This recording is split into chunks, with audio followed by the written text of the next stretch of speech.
Palekkara toll പ്ലാസയിൽ പ്രാദേശിക വാഹനങ്ങൾക്ക് നൽകിയിരുന്ന സൗജന്യ പാസ് പുതുക്കാൻ ഉടമകളുടെ നീണ്ട നിര.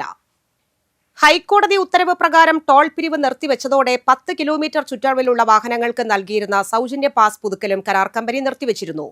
ടോൾ പിരിവ് ഇല്ലാത്തതിനാൽ ജോലിക്കാരുടെ സേവനം നിർത്തിവെച്ചിരുന്നുവെന്നായിരുന്നു കമ്പനി വിശദീകരണം. 72 ദിവസം ടോൾ പിരിവ് നിർത്തിവെച്ചതോടെ 15,000-ഓളം പാസുകളാണ് പുതുക്കാതിരുന്നത്. കഴിഞ്ഞ ദിവസം ടോൾ പിരിവ് പുനരാരംഭിച്ചതോടെ പ്രാദേശിക വാഹന ഉടമകളുടെ വലിയ നിരയായിരുന്നു. ഇതോടെ പാസ് പുതുക്കുന്നതിന് കൂടുതൽ കൗണ്ടറുകളും കൂടുതൽ സമയവും അനുവദിച്ചതായി ടോൾ കരാർ കമ്പനിയായ GIPL വൃത്തങ്ങൾ അറിയിച്ചു. ടോള് റീഓപ്പൺ ചെയ്ത സാഹചര്യത്തിൽ ഏകദേശം 72 ദിവസത്തോളം ടോള് അടച്ചിട്ടുണ്ടായി.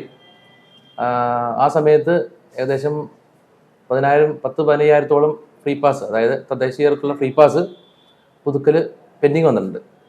അപ്പം അതിനുവേണ്ടി ഇപ്പോൾ സ്റ്റാർട്ട് ചെയ്തു. പക്ഷേ ആൾക്കാരുടെ ഭയങ്കര തിരക്കുകളുമുണ്ട്. നമ്മളൊരു തീരുമാനം എടുത്തിട്ടുണ്ട്. നാളെ, അതായത് സൺഡേ, അതുപോലെ ദീപാവലിയുടെ അന്നും ഈ ഒരു സൗകര്യം, അതായത് ഫ്രീ പാസ് പുതുക്കൽ ടോൾ പ്ലാസയിൽ ഉണ്ടായിരിക്കും. പ്ലാസ ഓഫീസിനുള്ളിൽ 5-ഉം പുറത്ത് 5-ഉം കൗണ്ടറുകൾ സജ്ജീകരിച്ചിട്ടുണ്ട്. അവധി ദിനങ്ങളായി ഞായറാഴ്ചയും തിങ്കളാഴ്ചയും പാസ് പുതുക്കൽ കൗണ്ടറുകൾ പ്രവർത്തിക്കുമെന്നും അറിയിച്ചിട്ടുണ്ട്.